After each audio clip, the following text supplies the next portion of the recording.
Pensemos un segundo. Vivimos en una época donde tenemos conexión Wi-Fi de altísima velocidad, la comida nos llega a la puerta de casa con un solo clic y nuestras comodidades materiales son, enormes. Sí, totalmente. Pero los textos que tenemos hoy sobre la mesa afirman algo bastante provocador. Sugieren que a menos no somos infinitamente menos libres que un esclavo de la antigua Roma. Uno que no poseía absolutamente nada y que para colmo tenía una pierna rota. Es una paradoja tremenda. Y fíjate que la inmensa mayoría de quienes nos escuchan probablemente se sientan identificados con esa falta de libertad mental. Suele ocurrir que en el preciso instante en que suena el despertador, antes incluso de tocar el suelo frío, ya la batalla parece estar perdida. Totalmente. Imaginemos ese momento exacto. Suena la alarma y de inmediato llega un torbellino mental que arrasa con todo. Pensamientos que se atropellan en plan, odio mi trabajo, o por qué escribió el jefe ese correo a estas horas, o la clásica anticipación de, seguro que hoy llueve y se forma un atasco monumental.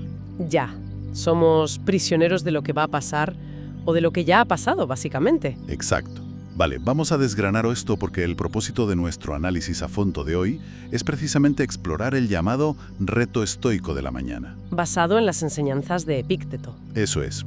Queremos extraer herramientas reales y prácticas de esta filosofía antigua para combatir esta ansiedad diaria. Y para entrar en materia, es vital comenzar despejando un malentendido enorme sobre lo que realmente significa esta filosofía. A ver, cuando se menciona el estoicismo, la imagen mental automática suele ser la de una persona con cara de piedra. Claro, el típico estereotipo del tipo duro que no llora nunca, ¿no? Exacto, alguien que bloquea sus sentimientos, una especie de robot o, francamente, un psicópata carente de emociones. Y es un error garrafal. ¿Qué va? Nada que ver. El estoicismo genuino que reflejan las fuentes no busca erradicar la emoción en absoluto. En realidad se define como el arte de la distinción. O sea, como un filtro para la mente. Sí, es una herramienta de supervivencia, un filtro cognitivo que debe aplicarse justo antes de que nuestro cerebro emocional se sobrecargue y, termine quemando el día. Sirve para procesar la realidad antes de que la ansiedad tome el control del cuerpo. Y esa idea del arte de la distinción me lleva directamente a uno de los conceptos más visuales que aportan los textos. Es la idea de dividir el mundo entero, toda nuestra existencia y nuestras preocupaciones, en dos cajones. Y el primer cajón, madre mía, es brutal. Es enorme, sí. Si tuviéramos que levantarlo físicamente, pesaría una tonelada. Es el cajón de lo que no depende de mí. La lista de lo que solemos meter ahí a diario es interminable, la verdad. Es infinita. Según las fuentes, en este primer cajón metemos el tráfico de las 8 de la mañana, la opinión que tiene la suegra sobre nuestro nuevo corte de pelo, o si va a llover esta tarde. O el resultado del partido de fútbol del domingo. Tal cual. O si un cliente aprueba por fin un presupuesto. Todo eso va ahí. Y lo que es quizás la carga más pesada de todas, el pasado y el futuro. Cosas sobre las que literalmente tenemos cero control táctico. Y lo fascinante aquí es el contraste absoluto con el segundo cajón. El de lo que sí depende de nosotros. Exacto. Cuando abres ese segundo cajón, descubres que la lista es sorprendentemente corta. De hecho, a simple vista, podría parecer casi ridícula. Es que no hay casi nada, claro. Nada. Solo caben unas pocas cosas. Nuestros propios juicios, nuestras intenciones, nuestros deseos y aversiones, y nuestras acciones en este preciso momento. Nada más. Qué fuerte. Y para entender el impacto de esto, hay una frase célebre de Epicteto que los textos sugieren que deberíamos tatuarnos en los párpados. Dice que no son las cosas las que perturban a los hombres, sino las opiniones que se forman sobre las cosas. A ver, es muy fácil decir eso en un papiro antiguo, pero llevémoslo a la calle. Venga. Volvamos al ejemplo del atasco en la autovía. Estamos atrapados en el coche, llegamos tarde a una reunión, rodeados de ruido y de humo. Una pesadilla. Aplicando esta dicotomía, ¿cómo funciona? Porque la ansiedad es muy real. Funciona entendiendo la mecánica de la perturbación. Queda claro que el enfado real, esa tensión física en el pecho, no proviene de los coches detenidos frente a nosotros. Ya, los coches manos están atacando. Exacto. El metal y el asfalto de los otros vehículos no emiten enfado. La perturbación nace única y exclusivamente de la opinión interna que la mente genera. Ese monólogo de «esto es una pérdida de tiempo» es insoportable. Eso es. O sea que, al cambiar el juicio interno, el obstáculo externo se transforma. De repente el atasco deja de ser una prisión y pasa a ser, pues, un espacio libre. Totalmente. Quizás sea la oportunidad perfecta para que quienes nos sintonizan escuchen un análisis a fondo como este, algo para lo que a veces no hay tiempo. Exactamente. Al dejar de intentar mover mentalmente el cajón de una tonelada, liberas una cantidad ingente de energía y ahora la diriges a tus propias reacciones. Pasamos de ser víctimas pasivas a gestionar activamente nuestra percepción. Esa es la clave. Pero seamos sinceros, ¿eh? La teoría suena maravillosa desde un sofá cómodo. El verdadero reto es entrenar ese músculo mental para que no se desgarre ante la primera dificultad. Desde luego. Y aquí es donde se pone realmente interesante, porque para entender el calibre de esta fortaleza, los textos nos obligan a viajar a la antigua Roma. Olvidémonos del típico filósofo acomodado. Sí, nada de palacios para este. Hablemos del hombre que le da sentido a todo esto, Epicteto. Sí, la figura de Epicteto rompe absolutamente todos los moldes. Nació como esclavo en Jerápolis alrededor del año 55 después de Cristo. Y ni siquiera tenía un nombre propio, ¿verdad? ¿Qué va? Epicteto significa literalmente el adquirido. Era un recibo de compra. Pertenecía a Epafrodito, un liberto inmensamente rico y poderoso que servía en la corte del emperador Nerón. Un entorno peligrosísimo. Totalmente. Hablamos de una persona en el estrato más vulnerable, sometida al capricho de uno de los entornos más crueles de la historia. Y las fuentes recogen una leyenda brutal, documentada por los historiadores, que ilustra esto a la perfección. Cuentan que un día su amo Epafrodito, ya fuera por sadismo o por aburrimiento, Seguramente por ambas cosas. pues decidió utilizar un instrumento de tortura en la pierna de Epicteto. La escena es de un dolor físico atroz, y sin embargo el esclavo no pierde la compostura. Es increíble, ¿sí? Con una calma sepulcral le hace una simple advertencia. Le dice, si sigues así, me vas a romper la pierna. Imagina la situación. El amo, acostumbrado a que todos le supliquen, redobla la presión. Y de repente se escucha el sonido inevitable, el crack del hueso cediendo. Uf, solo imaginar el sonido ya me revuelve el estómago. Ya es espantoso. Y lo increíble es que, en ese instante de agonía máxima, Epicteto ni grita ni llora. Simplemente mira a su amo y le dice, ¿ves? Te lo dije. Es un relato que paraliza. La reacción instintiva al escucharlo es pensar que este hombre estaba loco o que era insensible al dolor. Claro, pensamos que no siente nada. Pero no. Si conectamos esto con el panorama general, esta anécdota es la demostración física máxima de la dicotomía del control de la que hablábamos. Epicteto no controlaba al verdugo ni la fuerza de la máquina. Y por supuesto no podía evitar que su propio hueso se rompiera. Exacto. Todo eso iba al cajón de lo que no dependía de él. ¿Qué era lo único que sí controlaba? Su reacción. Su reacción, eso es. Eligió de forma completamente consciente no sumar sufrimiento mental a un dolor físico que ya era inevitable.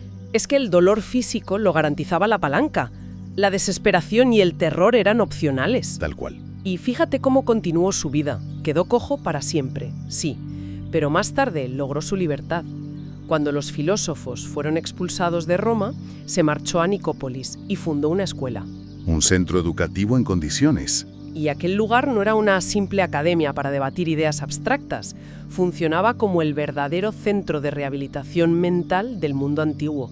Pero claro, yo me pregunto, un esclavo cojo dando lecciones en provincias, ¿a quién le iba a importar realmente? Bueno, pues no te creas. A veces pensamos que la filosofía de los oprimidos se queda solo entre los oprimidos. ¿Alguien con verdadero poder le hizo caso? Le hizo caso nada menos que el hombre más poderoso del planeta. El emperador Marco Aurelio dejó constancia de ello en sus meditaciones, su diario personal. Madre mía, ¿el emperador en persona? Sí, el hombre que gobernaba el imperio más grande del mundo, con ejércitos y crisis constantes, agradece haber leído a Epicteto. El emperador aprendió a gobernar su propia mente, sometida a un estrés brutal, gracias a las lecciones de un esclavo cojo. Esa conexión histórica nos aterriza a la teoría de un plumazo. Si un individuo logró esa fortaleza mental y esa templanza inquebrantable mientras le fracturaban una pierna, ciertamente cualquiera en el confort de este siglo debería ser capaz de aplicar esa misma dicotomía ante adversidades mucho menores. Sin duda alguna. Hablamos de no perder los nervios ante un correo electrónico mal redactado, un comentario hiriente en redes sociales o una crítica injusta en el trabajo. La escala cambia por completo, pero la herramienta mental es la misma. Ese es el punto clave. No se trata de decir que nuestros problemas de hoy no importan. La ansiedad es real. Pero se trata de reconocer el inmenso margen de maniobra que tenemos sobre cómo reaccionamos a esos problemas. Entonces, ¿qué significa todo esto en nuestro día a día?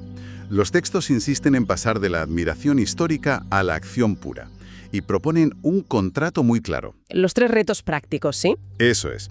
3 retos distribuidos desde que nos levantamos hasta que nos acostamos. Quienes asuman esta rutina tienen la garantía, según las fuentes, de volverse personas más resilientes que el 99% del planeta. Una promesa audaz. Empezamos, claro, por la mañana, ese momento de vulnerabilidad total. ¿En qué consiste esta ducha fría mental? Pues la primera instrucción ataca nuestro hábito más moderno y destructivo. Al despertar, está terminantemente prohibido coger el móvil para mirar redes sociales o el correo. Dificilísimo para muchos de los que nos escuchan hoy en día. Ya te digo.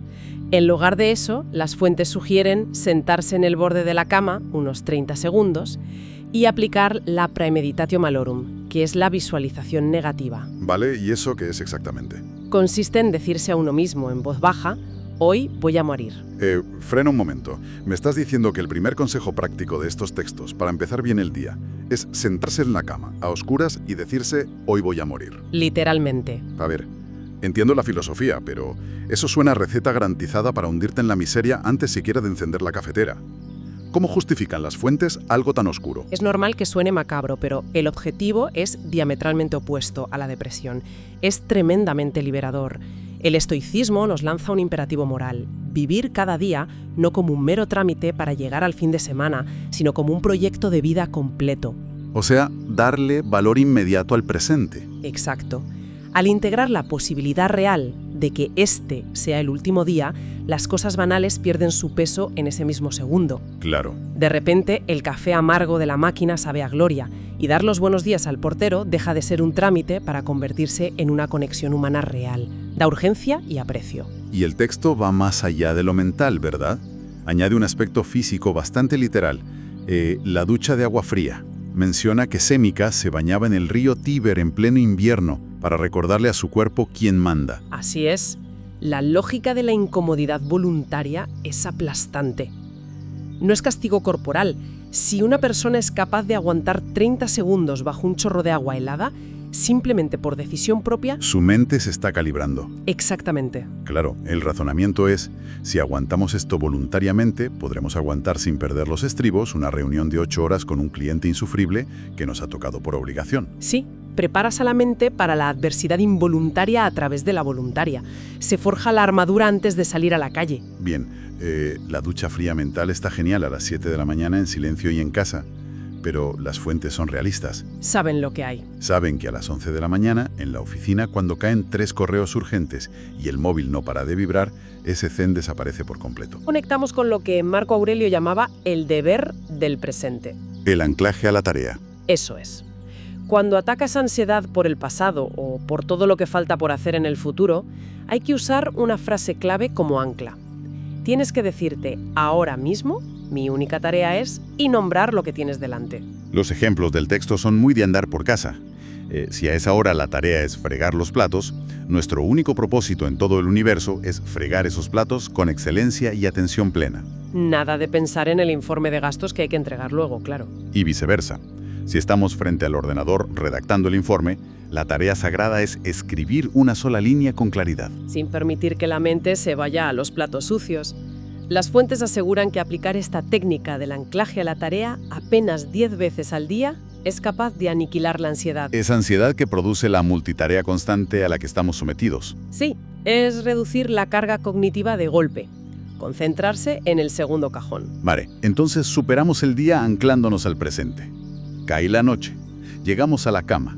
Y ahí acecha el gran peligro moderno, ¿no? El famoso doom scrolling. Eso es, deslizar el dedo por la pantalla viendo noticias catastróficas hasta caer agotados. Las fuentes proponen cambiar esto por el tercer reto, el examen de conciencia estoico. Es el momento de abrir una aplicación de notas o un simple cuaderno y responder a 3 preguntas precisas diseñadas por Epicteto para hacer una auditoría del día. A ver, ¿cuáles son? La primera es, ¿qué hice hoy que estuviera mal gobernado? Por ejemplo, reaccionar gritando por algo que estaba en el cajón de lo incontrolable. Vale. La segunda es, ¿qué omití hoy que debería haber hecho? Quizás no llamar a un familiar a pesar de saber que era lo correcto. ¿Y la tercera? Y la tercera, para mantener el equilibrio, es ¿qué hice hoy guiado verdaderamente por la razón y la virtud? Ayudar a un compañero sin esperar que te lo reconozcan, por ejemplo. Pero a ver, si nos enfrentamos a las 2 primeras preguntas por la noche y vemos que hemos perdido los nervios 3 veces y hemos evitado nuestras responsabilidades, Ya. pues lo natural es fustigarse, acostarse sintiéndose un fracaso absoluto. Y esto plantea una pregunta importante sobre cómo nos relacionamos con nuestros errores. Las fuentes hacen un hincapié inmenso en esto. El objetivo es la observación, no el juicio destructivo. No hay que castigarse. No. Utilizan la analogía de convertirnos en nuestro propio maestro de esgrima mental. Un maestro de esgrima no llora ni se insulta si le tocan en un asalto. Simplemente observa dónde tuvo la guardia baja. Y ajusta la postura para el día siguiente. La verdadera mejora no es machacarse, es forjar un alma que observe y corrija sin tambalearse emocionalmente. Es como separar la acción de la identidad personal. Muy interesante. Entonces, recopilando toda esta inmersión que hemos hecho hoy, el estoicismo, muy lejos de ser algo muerto en libros antiguos, Para nada. resulta ser una táctica de supervivencia casi militar para lidiar con el caos de nuestro siglo. La gran lección es que en un universo que es impredecible e incontrolable, lo único sobre lo que la humanidad tiene verdadero y absoluto control es su próxima decisión consciente. Totalmente. Esa es la síntesis perfecta. Y para la audiencia, que ahora ya tiene madera de Procopton, que es como llamaban los antiguos a los estudiantes avanzados que progresaban en la virtud, ¿Me gusta el término? el trabajo ahora es puramente práctico. Toca identificar cuál es esa pierna rota moderna en el día a día. ¿Qué es lo que nos atormenta cada mañana, no? Exacto. El despertador, un correo del jefe, el tráfico, la soledad. Hay que detectar ese elemento, dar un paso al frente y asumir la postura de estar en la arema, listos para aplicar la dicotomía del control en el momento en que aparezca. Y antes de despedirnos, quiero dejar una semilla intelectual botando en base a lo que comentamos en el primer segmento. A ver. Hemos establecido firmemente que el pasado va siempre en el primer cajón, el de las cosas que no dependen de nosotros, porque ya ocurrieron y no podemos alterarlas. ¿Cierto? Si aceptamos esa regla del juego, eso significa que aferrarse a la culpa por los errores que cometimos ayer es técnicamente una ilusión inútil.